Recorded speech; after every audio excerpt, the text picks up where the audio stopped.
ರಾಜ್ಯಸಭೆ ಚುನಾವಣೆ, ವಿಧಾನ ಪರಿಷತ್ ಚುನಾವಣೆಗಳು ಮುಗಿದವು. ಈಗ ರಾಜ್ಯ ರಾಜಕಾರಣದಲ್ಲಿ ಸಚಿವ ಸಂಪುಟ ವಿಸ್ತರಣೆಯ ಕುತೂಹಲ.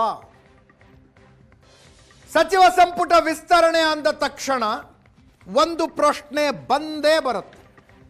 ಜಮೀರ್ ಅಹಮ್ಮದ್ ಖಾನ್ ಅವರು ಇರ್ತಾರೋ ಇರೋದಿಲ್ವೋ ಸಚಿವ ಸಂಪುಟದಲ್ಲಿ ಅಂತ. ದಾವಣಗೆರೆ ಬೈ ಎಲೆಕ್ಷನ್ ಹುಟ್ಟು ಹಾಕಿದ ಪ್ರಶ್ನೆ ಇದು.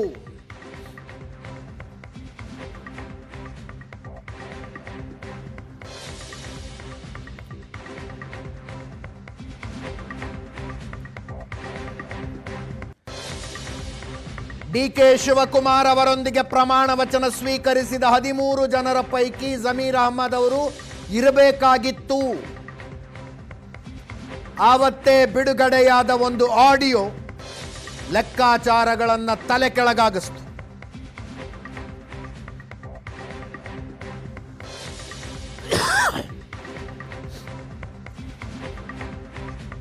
ಈಗ ಸಚಿವ ಸಂಪುಟ ವಿಸ್ತರಣೆಯಲ್ಲಾದರೂ ಅವರಿಗೆ ಅವಕಾಶ ಸಿಗುತ್ತಾ? ಪ್ರಶ್ನೆಗಳಿದಾವಿನ್ನೂ ಉತ್ತರಗಳಿಲ್ಲ. ಜಮೀರ್ ಅಹಮ್ಮದ್ ಖಾನ್ ತಮ್ಮದೇ ಆದ ರೀತಿಯಲ್ಲಿ ಪ್ರಯತ್ನ ನಡೆಸ್ತಾ ಇದ್ದಾರೆ.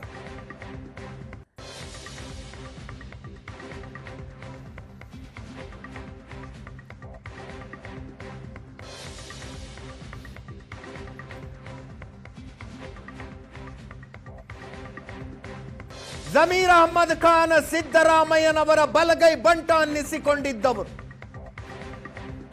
ಈಗ ಜಮೀರನ್ನ ಮಂತ್ರಿ ಮಾಡುವುದಕ್ಕೆ ಸಿದ್ದರಾಮಯ್ಯನವರು ಪ್ರಯತ್ನಿಸೋದಿಲ್ವೋ ಗೊತ್ತಿಲ್ಲ.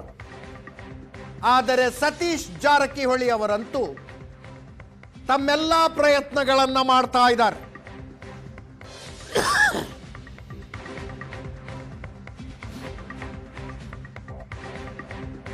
ಇನ್ನೊಂದು ಕಡೆ ಕೆಪಿಸಿಸಿ ಅಧ್ಯಕ್ಷರಾಗಿರುವ ಬಿಕೆ ಹರಿಪ್ರಸಾದ್ ಅವರ ಮೂಲಕ ವರಿಷ್ಠರ ಮೇಲೆ ಒತ್ತಡ ಹಾಕಿಸಲಾಗ್ತಾ ಇದೆಯಂತೆ.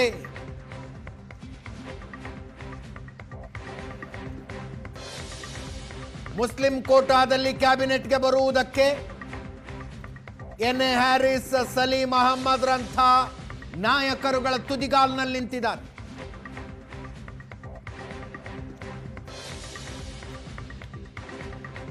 ಸಲೀಂ ಅಹಮ್ಮದರಿಗೆ ಅವಕಾಶ ಕೊಡಿ ಅಂತ ಉತ್ತರ ಕರ್ನಾಟಕದ 14 ದರ್ಗಾಗಳ ಮುಖ್ಯಸ್ಥರು ಇತ್ತೀಚೆಗೆ ಬಂದು ಮುಖ್ಯಮಂತ್ರಿಗಳನ್ನ ಭೇಟಿಯಾದರು. ಇಂಥ ಸಮಯದಲ್ಲಿ ಜಮೀರ್ ಅಹಮ್ಮದ್ ಸುಮ್ಮನೆ ಕೂತ್ಕೊಂಡ್ರಾಗೋದಿಲ್ಲ. ಅವರ ಕ್ಷೇತ್ರದಲ್ಲಿ ಬರುವ ಪಾದರಾಯನಪುರದಿಂದ ವಿಧಾನಸೌಧದ ತನಕ ಬೆಂಬಲಿಗರ ಪಾದಯಾತ್ರೆಯ ಪ್ರಯತ್ನಗಳ ನಡೆದು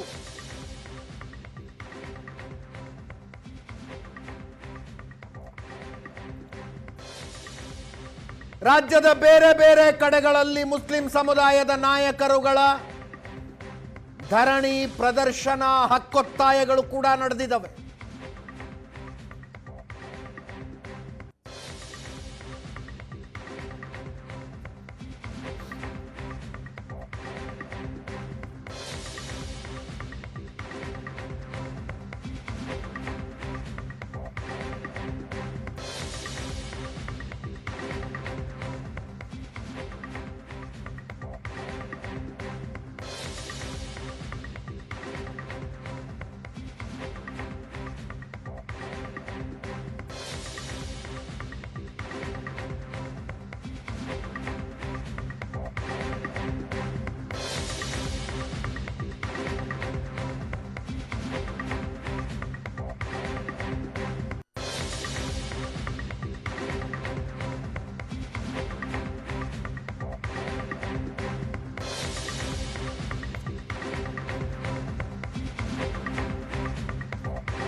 ಇನ್ನೊಂದು ಕಡೆ ಕಲಬುರಗಿ ಜಿಲ್ಲೆಯಲ್ಲಿ ಸಚಿವ ಸ್ಥಾನದ ಆಕಾಂಕ್ಷಿಗಳ ಪಟ್ಟಿಗೆ ಮತ್ತೊಂದು ಹೆಸರು ಸೇರ್ಪಡೆಯಾಗಿದೆ. ಎಂಎಲ್ಸಿ ತಿಪ್ಪಣ್ಣಪ್ಪ ಕಮಕನೂರ್.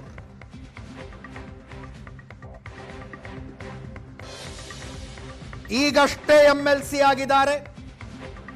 ಕೋಲಿ ಕಬ್ಬಲಿಗ ಸಮುದಾಯ ಪ್ರಿಯಾಂಕ ಖರ್ಗೆ ಅವರ ಜೊತೆಗೆ ಇನ್ನೊಬ್ಬರಿಗೆ ಸ್ಥಾನ ಕೊಡುವುದಾದರೆ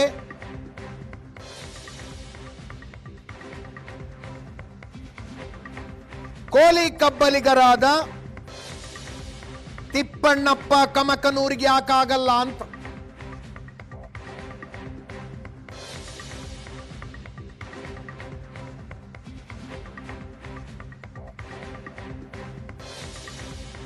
BR ಪಾಟೀಲ್ ಮತ್ತು ಅಜಯ್ ಸಿಂಗ್ ಆಕಾಂಕ್ಷಿಗಳಲ್ಲಿ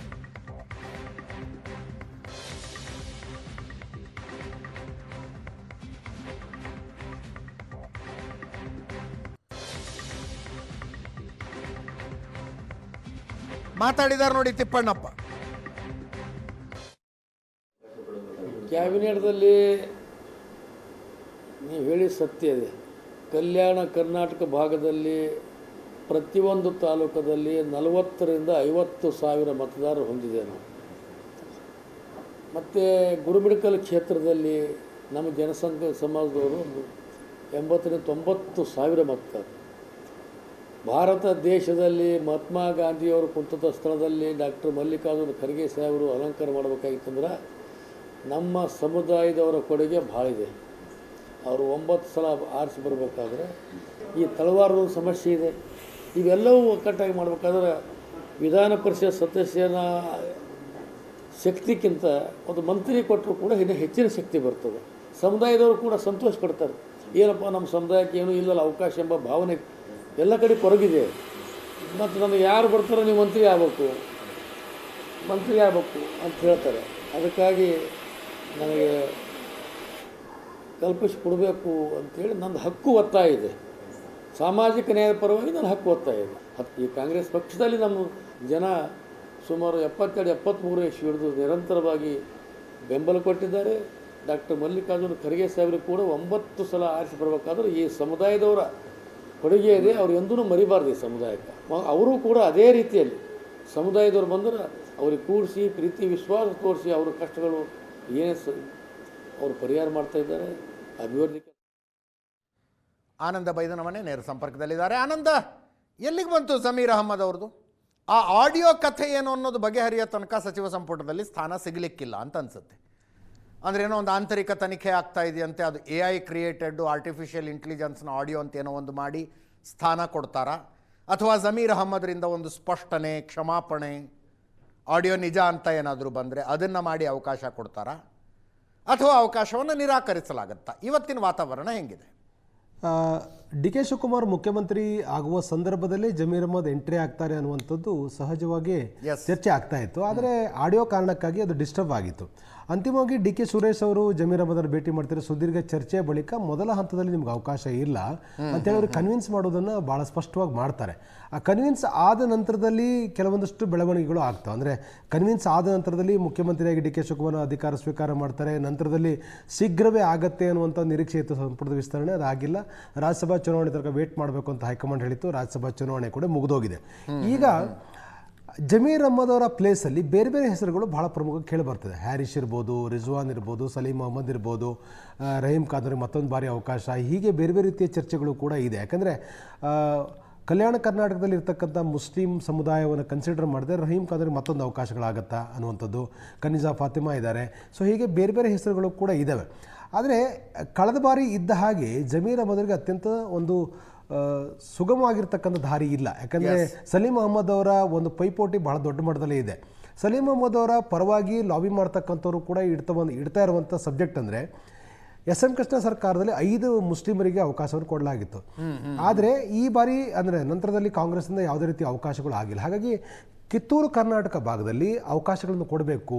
ಮುಸ್ಲಿಮರು ಅಂದ ತಕ್ಷಣ ಕೆಲವೇ ಪ್ರಾಂತ್ಯಗಳಿಗೆ ಕನ್ಸಿಡರ್ ಮಾಡಬಾರ್ದು. ಸೊ ಕಿತ್ತೂರು ಕರ್ನಾಟಕವನ್ನು ಕೂಡ ಕನ್ಸಿಡರ್ ಮಾಡಬೇಕು ಅಂತಕ್ಕಂಥ ಒತ್ತಾಯವನ್ನು ಕೂಡ ಮಾಡ್ತಾ ಇದ್ದಾರೆ. ಭಾಳ ಮುಖ್ಯವಾಗಿ ಸಲೀಂ ಅಹ್ಮದ್ ಅವರ ಪಕ್ಷ ಸೇವೆಯನ್ನು ಅತ್ಯಂತ ಗಂಭೀರವಾಗಿ ಪರಿಗಣಿಸಿದಾಗ ಅವರನ್ನು ನೀವು ತೆಗೆದುಹಾಕಲಿಕ್ಕೆ ಸಾಧ್ಯನೇ ಇಲ್ಲ. ಜಮೀರ್ ಅಹ್ಮದ್ ಮುಸ್ಲಿಂ ಸಮುದಾಯಗಳು ಅತ್ಯಂತ ಪ್ರಭಾವಿಯಾಗಿ ಗುರುಸ್ಕೊಂಡಿದ್ದಾರೆ. ಅಂದರೆ ಅವರು ಸಮುದಾಯದ ನಾಯಕತ್ವ ಜೊತೆಗೇ ಒಂದು ಕ್ಷೇತ್ರ ಅಲ್ಲ 10 ಕ್ಷೇತ್ರಗಳಲ್ಲಿ ಪ್ರಭಾವ ಬೀರುವಷ್ಟು ಮಟ್ಟಿಗೆ ಅವ್ರದ್ದು ಸೇವೆಯನ್ನು ಸಲ್ಲಿಸಿರ್ತಕ್ಕಂಥ ಉದಾಹರಣೆ ಕೂಡ, ಟಾಸ್ಕನ್ನು ಕೂಡ ಫುಲ್ಫಿಲ್ ಮಾಡಿದ ಉದಾಹರಣೆಗಳು ಕೂಡ ಇದೆ. ಹೈಕಮಾಂಡ್ನ ಉತ್ತಮವಾದ ಸಂಬಂಧಗಳು ಕೂಡ ಅವರು ಇದುವರೆಗೆ ಇತ್ತು. ಆದರೆ ದಾವಣಗೆರೆಯ ಒಂದು ಪ್ರಕರಣದ ಬಳಿಕ ಅವ್ರನ್ನ ಸಂಪುಟಕ್ಕೆ ಸೇರ್ಪಡೆ ಮಾಡ್ಕೊಳ್ಳೋ ವಿಚಾರದಲ್ಲಿ ಒಂದಷ್ಟು ಡಿಸ್ಟರ್ಬೆನ್ಸ್ಗಳು ಆಗ್ತಾ ಇರುವ ಕಾರಣಕ್ಕಾಗಿ ಜಮೀರ್ ಅಹಮದ್ ಪರವಾಗಿ ಕೂಡ ಒಂದು ಲಾಬಿ ಸ್ಟಾರ್ಟ್ ಆಗಿದೆ. ಯಾಕೆಂದರೆ ಸಲೀಂ ಅಹಮದ್ ಅವರ ಪರವಾಗಿ ಬಂದಿರತಕ್ಕಂಥ ನಿಯೋಗಕ್ಕೆ ಡಿ ಕೆ ಶಿವಕುಮಾರ್ ಅತ್ಯಂತ ಆತ್ಮೀಯವಾಗಿ ಮಾತಾಡ್ತಾರೆ. ಮಾತಾಡೋ ಸಂದರ್ಭದಲ್ಲಿ ನೀವು ನಮ್ಮ ಪರವಾಗಿ ನಿಂತಿರಿ, ನಾನು ವಿಧಾನ ಪರಿಷತ್ನಲ್ಲಿ ಯಾರಿಗೆ ಅವಕಾಶ ಕೊಡಬೇಕು ಅನ್ನೋದ್ರ ಬಗ್ಗೆ ಯೋಚನೆ ಮಾಡ್ತಾ ಇದ್ದೀನಿ, ಎಷ್ಟು ಅವಕಾಶ ಕೊಡಬೇಕು ಅನ್ನೋದು ಯೋಚನೆ ಮಾಡ್ತಾ ಇದ್ದೇವೆ, ಹೈಕಮಾಂಡ್ ತೀರ್ಮಾನ ತೆಗೆದುಕೊಳ್ಳುತ್ತೆ ಅನ್ನುವಂಥ ಹೇಳಿಕೆ ನೀಡೋದ್ರ ಮೂಲಕ ಸಲೀಂ ಅಹಮದ್ರ ಪರವಾಗಿ ಬ್ಯಾಟಿಂಗ್ ಮಾಡ್ತಕ್ಕಂಥ ಪ್ರಯತ್ನವನ್ನು ಒಂದು ರೀತಿ ಪರೋಕ್ಷವಾಗಿ ಡಿ ಕೆ ಸಿ ಮಾಡಿದರು. ಅದರ ಬೆನ್ನಲ್ಲೇ ತಕ್ಷಣ ಎಚ್ಚೆತ್ತುಕೊಂಡಂಥ ಸತೀಶ್ ಜಾರಕಿಹೊಳಿ, ಹರಿಪ್ರಸಾದನ್ನು ಭೇಟಿ ಮಾಡ್ತಾರೆ. KPC ಕಚೇರಿ ಸುದೀರ್ಘ ಚರ್ಚೆ ಮಾಡಲಾಗುತ್ತೆ. ಚರ್ಚೆ ಆದ ಬಳಿಕ ನೇರವಾಗಿ BK ಹರಿಪ್ರಸಾದ್ ಅವರು ಜಮೀರ್ ಅವರ ಮನೆಗೆ ಹೋಗ್ತಾರೆ, ಅಲ್ಲಿ ಚರ್ಚೆ ಆಗುತ್ತೆ. ನಂತರದಲ್ಲಿ ಹರಿಪ್ರಸಾದ್, ಜಮೀರ್ ಎಲ್ಲರೂ ಕೂಡ ಮತ್ತೆ ಸತೀಶ್ ಜಾರಕಿಹೊಳಿ ಅವರ ನಿವಾಸಕ್ಕೆ ಬರ್ತಾರೆ, ಅಲ್ಲಿ ಕೂಡ ಚರ್ಚೆ ಆಗುತ್ತೆ. ಈ ಚರ್ಚೆಯ ಹಂತದಲ್ಲಿ ಜಮೀರ್ ಅಹಮದ್ ಅವರು ಬೇಕು ಅನ್ನೋದನ್ನು ಅತ್ಯಂತ ಗಟ್ಟಿಯಾಗಿ ಹೇಳುವ ಪ್ರಯತ್ನವನ್ನು ಈ ಒಂದು ಲೀಡರ್ಗಳು ಮಾಡ್ತಾರೆ. ಯಾಕೆಂತಂದರೆ ಹೈಕಮಾಂಡ್ ವೇಣುಗೋಪಾಲ್ ಕೂಡ ಬ್ಯಾಟಿಂಗ್ ಮಾಡ್ತಕ್ಕಂಥ ಅವಕಾಶಗಳು ಎಲ್ಲವೂ ಕೂಡ ಇದೆ. ಜಮೀರ್ ಅಹಮದ್ ಇರಬೇಕು, ಜಮೀರ್ ಅಹಮದ್ ಅವರನ್ನು ದೂರ ಇಡ್ತಕ್ಕಂಥದ್ದು ಬೇರೆ ಬೇರೆ ರೀತಿಯಾದಂಥ ಸಂದೇಶವನ್ನು ಕೊಡುತ್ತೆ. ಆ ಕಾರಣಕ್ಕಾಗಿ ಜಮೀರ್ ಅಹಮದ್ ಅವ್ರನ್ನ ಸಂಪುಟಕ್ಕೆ ಸೇರ್ಪಡೆ ಮಾಡ್ಕೊಳ್ಳಿಕ್ಕೆ ನಿಮ್ಮ ಒತ್ತಡವನ್ನು ಕೂಡ ನೀವು ಹಾಕಬೇಕು ಅಂತೇಳಿ ಹರಿಪ್ರಸಾದ್ ಮೇಲೆ ಆಗ್ರಹಪೂರ್ವಕವಾಗಿ ಸತೀಶ್ ಜಾರಕಿಹೊಳಿ ಒತ್ತಾಯವನ್ನು ಕೂಡ ಮಾಡಿದ್ದಾರೆ. ಹಾಗಾಗಿ ಅಂದುಕೊಂಡಂತೆ ಎಲ್ಲವೂ ಕೂಡ ಸುಲಭ ಇಲ್ಲ. ಅಂದರೆ ಡಿ ಕೆ ಶಿವಕುಮಾರ್ ಮುಖ್ಯಮಂತ್ರಿ ಆಗುವಾಗ ಜಮೀರ್ ಅವರು ಸ್ವಲ್ಪ ಮಟ್ಟಿಗೆ ಅವರ ಪ್ರಾಬಲ್ಯ ಜಾಸ್ತಿ ಇತ್ತು. ಈಗ ಅಲ್ಟರ್ನೇಟಿವ್ ಸಲೀಂ ಅಹಮದ್ ಪರವಾಗಿ, ರಿಜ್ವಾನ್ ಪರವಾಗಿ, ಈ ಥರ ಬೇರೆ ಬೇರೆ ನಾಯಕರ ಪರವಾಗಿಯೂ ಕೂಡ ಲಾಬಿಗಳು ಆರಂಭ ಆಗಿರುವ ಹಿನ್ನೆಲೆಯಲ್ಲಿ ಜಮೀರ್ ಅಹಮದ್ ಸ್ಥಾನವನ್ನು ಪಡ್ಕೋಬೇಕಾದ್ರೆ ಒಂದಷ್ಟು ಸರ್ಕಸ್ಗಳನ್ನು ಮಾಡಬೇಕಾಗಿರ್ತಕ್ಕಂಥ ಪ್ರಯತ್ನ ಮಾಡಬೇಕಾಗಿರುವಂಥ ಅನಿವಾರ್ಯತೆ ಸೃಷ್ಟಿಯಾಗಿದೆ.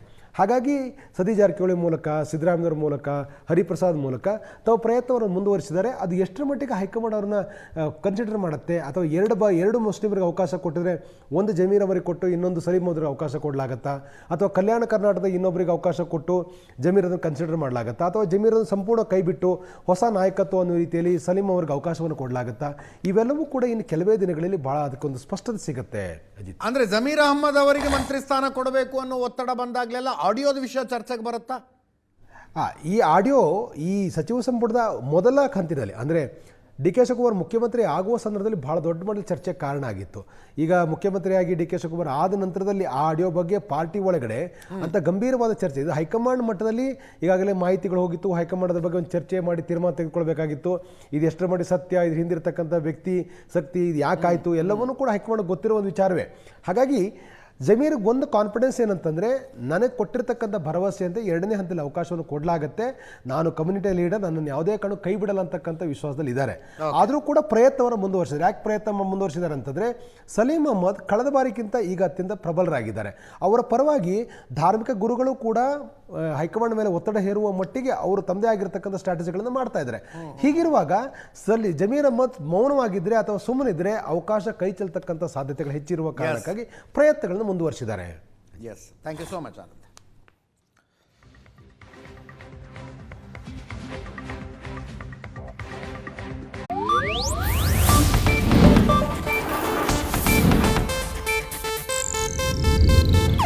ಇದು ಏಷ್ಯಾನೆಟ್ ನ್ಯೂಸ್ ನೆಟ್ವರ್ಕ್ ಪ್ರಸ್ತುತಿ.